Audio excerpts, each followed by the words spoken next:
Laughter is such a good connector. And we should never forget, especially in the most tensed moments, and we've had some tragic, really tragic, tensed moments. Whenever I had the opportunity to hire and select people by my side, I looked for people who... Let's try and flip the coin a little bit and talk about the members of the team. And what do you see as part of their set of skills as the ones that you would reward most or see as being most valuable in them, in their roles, to help you back in your role? I would always, we would have this, imagine I had thousands of one-to-ones with people working across the organization, those who worked in my team, those I have worked with part of their regional or global teams as I grew up in my career. I saw them all as my partners, no matter my position in the company, no matter how junior or senior I was. I've seen everyone and now myself as partner. And it's liberating, both being a junior and already senior. When you see people around yourself as partner, you degrade yourself either from the self-deprecation or from too big of an ego. And you understand, hey, we are together side by side to follow a mission together. And we are hired by the same shareholder or community or whomever would benefit of the value we co-create here. Now, in terms of working with the team members, I looked always for people whenever I had the opportunity to hire and select people by my side. I looked for people who were independent of their business titles, who had this grit, which is such a beautiful combination of humility, passion, engagement, energy, love for people and for meaningful impact, and not just the superficial financial value we could create at a moment in time. And to have fun as well. People who would be so good that they don't have to take themselves way too serious. I like that. Because laughter is such a good connector. And we should never forget, especially in the most tensed moments, and we've had some tragic, really tragic, tensed moments, even in the last 4 years, where we had to do things that one could never imagine professionally can be even in our playbook to do. But, finding moments to zoom out and see the entire situation as an intellectual challenge, as long as nobody gets hurt. It was always a great catalyst for us to have a faster decision, a better decision, to make us feel good about everything we've done together, despite how tense the situation was. Thank you for mentioning this subject in terms of how do you unwind a little bit, right? How do you make room for some of the human, most natural type of expressions of yourself in an environment where, of course, there are some strict KPIs, of course, there are some objectives to be hit. And that inspires me to the next point or the next question around habits. And around the type of content that you consume, around the type of, let's say, even books that you read, something that helps you unwind a little bit, detach from the day-to-day, and still remember that, hey, you're a human, you're fun, you're, exciting for yourself, and you like the way you are. So what helps you, infuse that little bit of a feeling in yourself?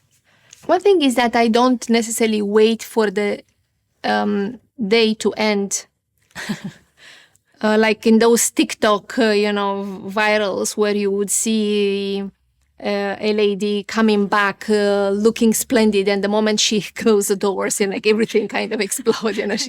So I tried to never to be a James Bond, feminine version. I try to be human in every moment and be, because that allowed people around myself being in their whole selves to work, which means that even in a very, I don't know, strategic meeting, you name it, or financial, even with my own board reviews, we would always allow a little bit of a moment that goes beyond the chit chat of, oh, nice to see you. It's a nice weather outside. Now let's get to the topic.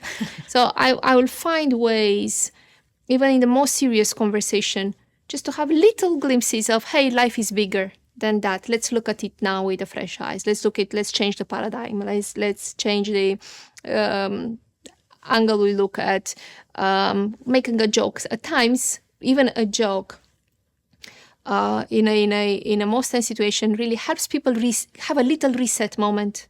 It's unbelievable how powerful that could be. Or many people, unfortunately, think that, okay, I'm going into these meetings, especially in an executive environment where everyone is expecting a certain behavior, and they keep all that tension and all that kind of concentration and focus, which many of the times, by the way, is just a perception. In reality, they are lost because just it's not human to keep for so many hours 100% attention. So then little reset moments are needed.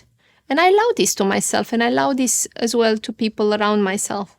And these are little reset moments. Therefore, when I'm coming back home, if you talk about it's that a habit for me to unwind, I don't have as big pressure.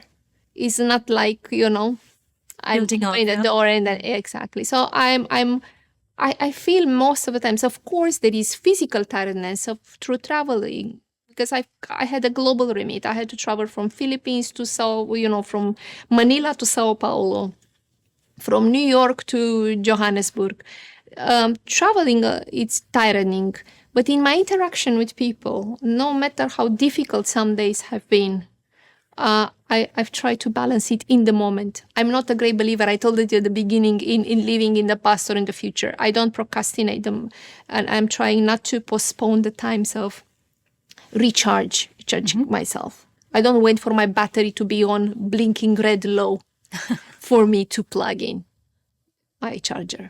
So that paints a picture of you as not being the perfectionist to that matter, and not the maximalist in terms of overexhaustion, just to reach a goal. I would be a hypocrite to tell you I didn't start this way, how you describe it, because I had the it's maybe coming from my upbringing. I grew up in a communist environment where it was all about perfection, meeting the standard, meeting the mold, making sure you do not, you have no, weak points. Exactly. And also don't stand out either. So it was kind of that uniformization and of course I worked to exhaustion, trying to prove that I'm worth. And with age, I hope others will realize faster. Maybe these newer generations will, maybe even listening to this podcast, will get it, that there is no need to really give all maximum for others, leaving yourself depleted of energy. Because the reality is that the others will stop getting the maximum from you very soon, much sooner than one expects. And you can feel professionals in pain. They have verbal tics. You feel they are defeated already. They could be exceptional, knowledgeable, and experts in their field. But if their energy is not there, people feel it.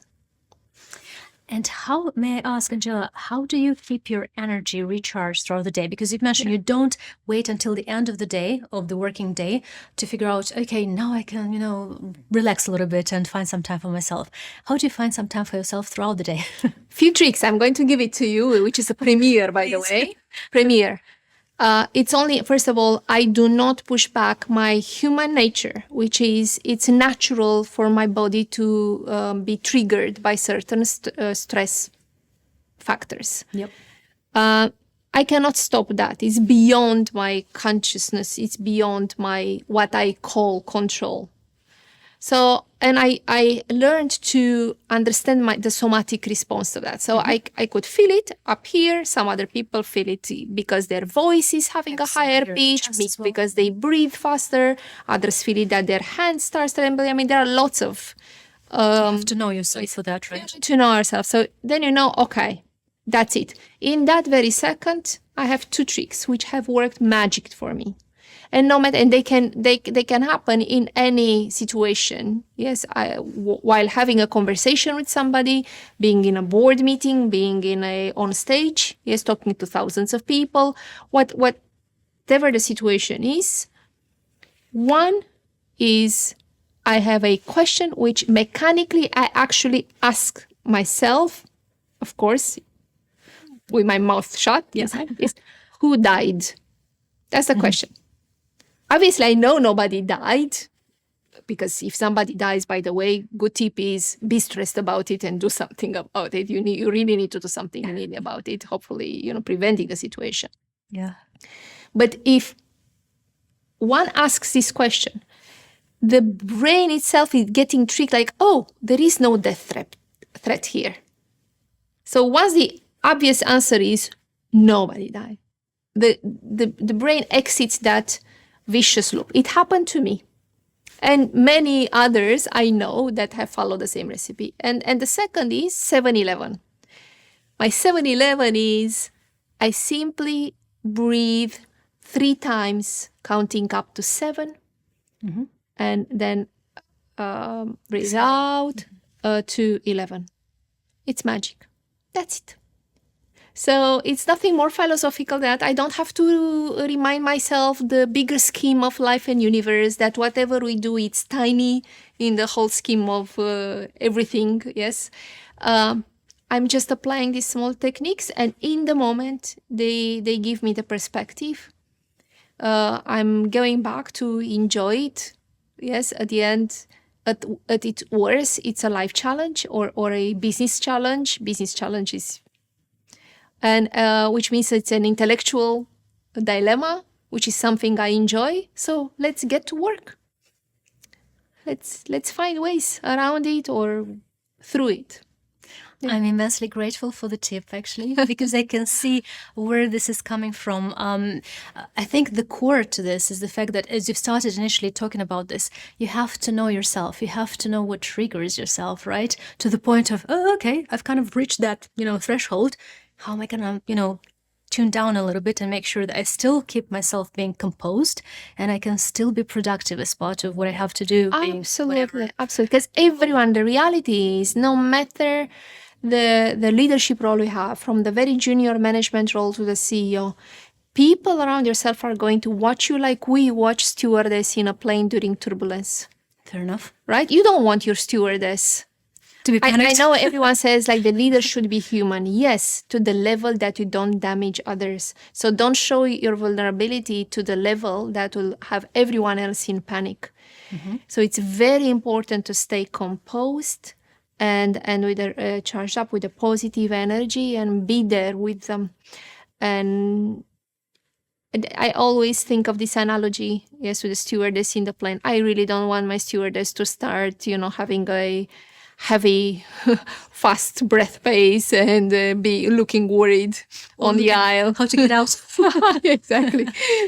Fair enough. Yeah, definitely. I can see where you're coming from, and the fact that, especially that, trying to make sure that you don't show the panic, because there might be situations in the workplace where, okay, maybe, quote unquote, results don't look as great. So what are some of the, initiatives you may come up with? But whilst you come up with, you shouldn't show to the rest of your team members that there is a reason to be panicked about, because everyone else will get panicked. And there is something else about it. I mean, just thinking retrospective right now, I don't know how many executives would remember exactly, third quarter of 2007, what were the results? Probably not many. Yeah.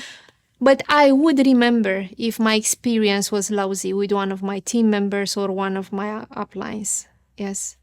I would remember if I haven't felt well, part of the process. And at the end, it's we create memories together. And this is what's likely to stay as an energy that comes back to you in a way or another. So I would say it's always much easier to engage people while they have the hope, they have the vision, they have the positive, constructive energy, than leading them to fear. Fear works, yet for a very short term. Yeah, there is no creative energy behind fear. It feels it also creates cracks in the plate, the fear, and then it's not that easy to put that plate together. Oh, no. Although they call that art too, I don't know. To put a plate back together, it was a Japanese art, yes, to take broken plates and create something beautiful again. Yet, it's still a broken plate. Yeah, and probably transitions into being something else as opposed to the initial molding. But it's not going to be the same. True. Exactly. Angela, thank you so much. I believe that as part of what you were sharing so far were some of your own insights, some of your own journeys of self-discovery, and at the same time your focus on the team is absolutely unique, I feel, because you've everything that you've been sharing so far were around the words such as partnership, such as co-creation, co-values, and I find that is also expressive of your ways of working, apparently, but also the culture that you were part of. So it kind of feels that there is that match there. In terms of now going a little bit into the side of creating that motivation amongst your peers and amongst your team members, however many they are, as many as 20,000 if that might be, as part of the company that you've led, what do you think were or would be some of the qualities that you wouldn't necessarily feel as being as positive and as beneficial to the overall gain of the team, something that you might consider perhaps faulty, and how would you go around about those? Right. So let me start, before I go directly to answer to what are really faulty ones, is that we are all like a musical composition with all various notes. Some are low, some are high. Yep.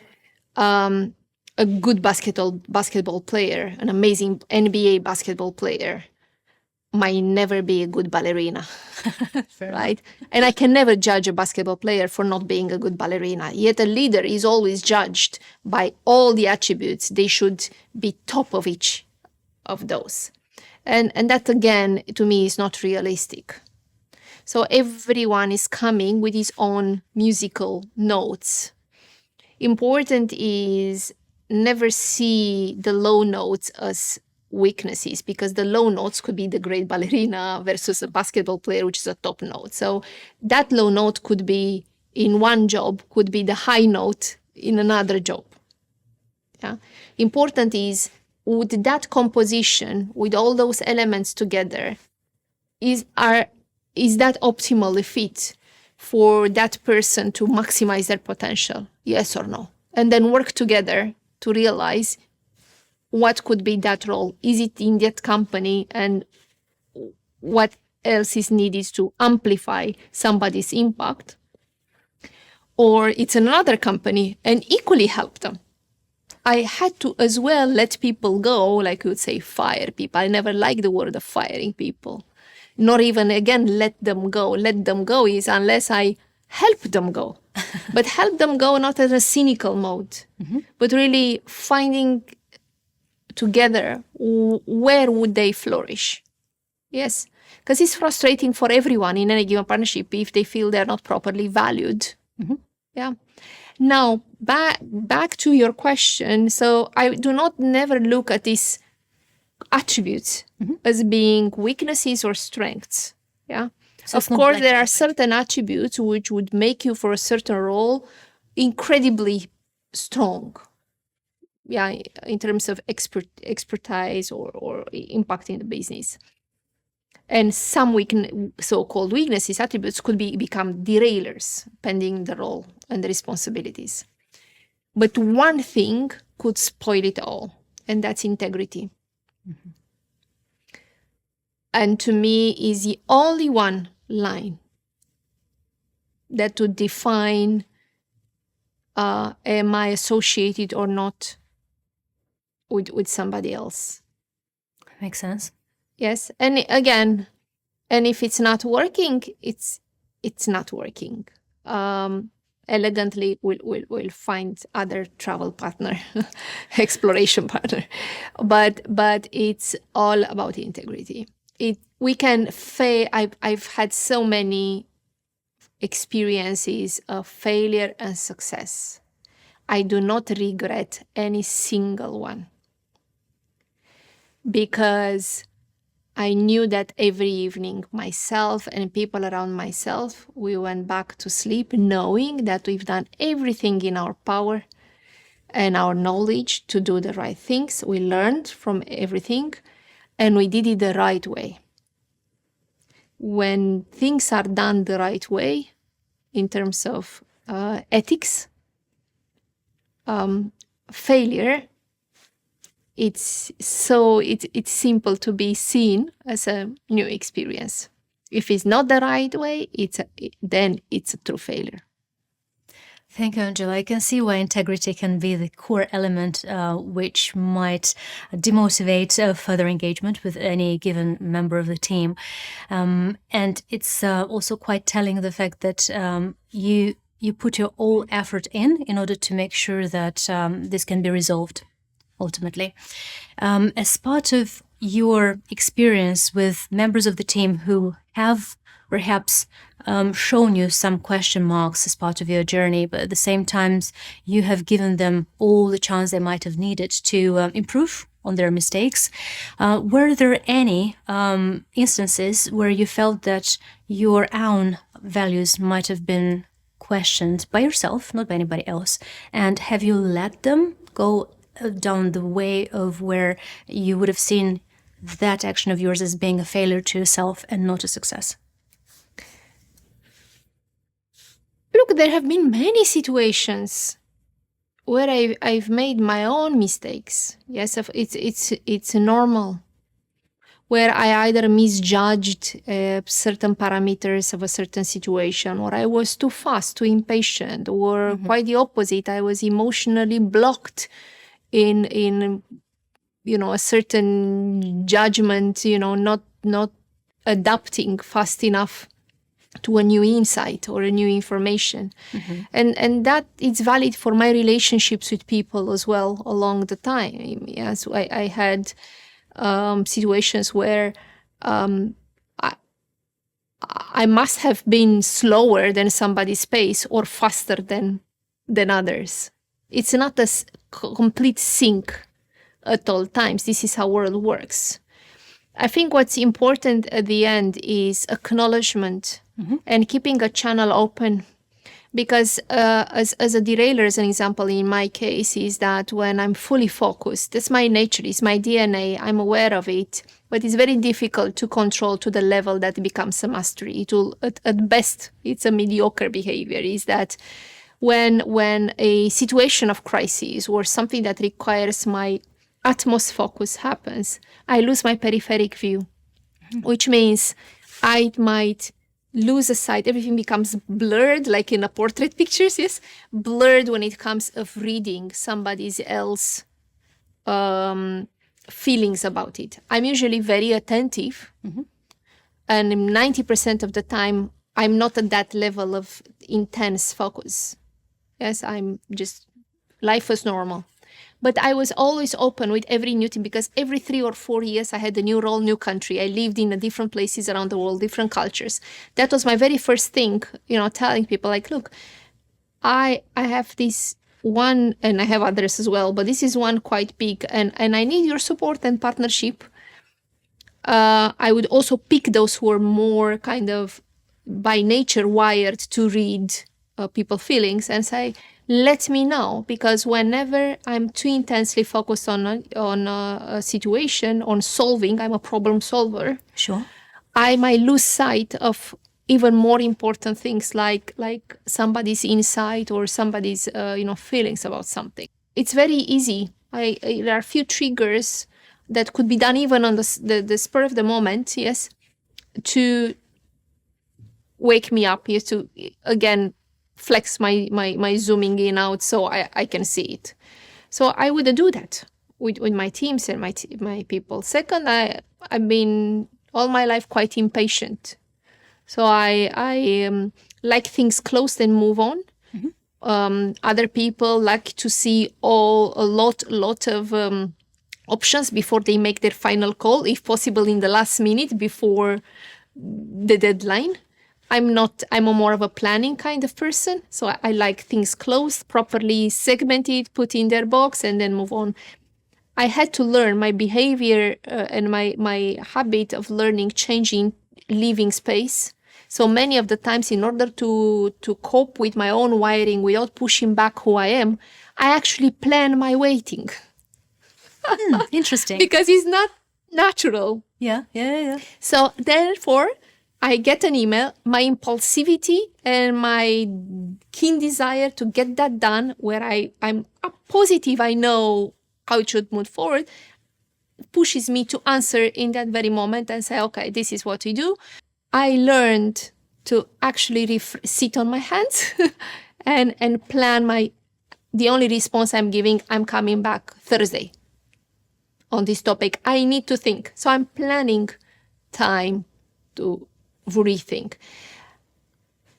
And it was rewarding. I mean, some of the times either a new insight came along or me thinking again and again made me doubt of my initial judgment. So I looked for other opinions and, either I made a richer argument or against my initial decision or actually change it. Yeah. Thank you so much for such a great answer. I should say it's also because you've answered with a tip, a behavioral tip, actually, and something that I quite resonate with because, to your point, especially when you receive a lot of emails, you're overflooded with whatever else is coming your way, right? And I suppose in your position, you would have had tons of emails that would have gone your end that you had to sift through. So it's absolutely human to try and find out if there are some shortcuts, if there are some other sweet spots that you could enable so that you're still keeping yourself sane and human for the rest of the day and for the others to interact with. And that's completely spot on, I should say, as a behavioral tip. Thank you so much for this. I think we're slowly but gradually approaching towards the end of the conversation because I think so far it's been all packed with amazing tips, not only just one that you've uncovered towards the end, but as part of everything that we discuss here in the podcast, we're trying to not only unveil some of the unique set of skills that our guests possess, that they can share with the rest around what made them so special in their roles and their journeys. I should say that you've also undertaken quite a school of life. Through everything that you've shared so far is definitely visible and it comes through. What do you think, as an ending answer that might come along to this question, would be how you see yourself at the moment? Would you see yourself as someone who has accomplished some of the earlier goals that you've set for yourself, or most recent ones, or are there still some objectives that you would want to see hit in the short coming? I'm blessed from that perspective because my mission has never changed. And I'm still living it every day, no matter the role I had in my life or how much money I had in my bank account. I strived always to look for that role model I've started with, which was to be fully engaged with my life, meet interesting people, learn new things every day, creating an experience through work and through the connections, friendships, travel, hobbies, habits, family life as a wife, as a mother, yes. Creating an experience that makes me feel fully engaged with my life. So I'm still there. Through my profession, I found this compass of empowering women, which gave me yet another dimension of meaningfulness of how my effort could be invested. Yep. And I'm following this compass too, no matter the roles I have. So from that mission, nobody, exit you. It's something that gives you energy every day. So I'm trying through professional activities that I have nowadays. I'm an angel investor supporting female founders. I'm trying through my connections and situations that I create to support other women. That to as well speak up as a woman leader, to show that it's okay and it's economic and human value added to have more women in the mix. With all that, I'm fulfilling my mission. I don't have higher mission than that, although the life brings me to new roles every time. Thank you so much. It's a very fulfilling answer, Angela. It's also an answer that allows to see you through the entire journey that has helped you keep true to the goals that you've set initially towards now where you're seeing yourself and what keeps you a little bit more integral to that, right? The same keyword, shall we say, that you were looking in other people, to see the integrity in other people and then see the integrity in yourself. And I suppose that's something that I completely resonate with, just looking at the answers that you've been so kindly sharing with us today. Thank you so much for this, for your time, your input, and for all these lovely answers that I'm sure will help people who will be watching our episodes later on. I definitely hope so. And once again, thank you and for your initiative. I think your activity as well is extremely meaningful.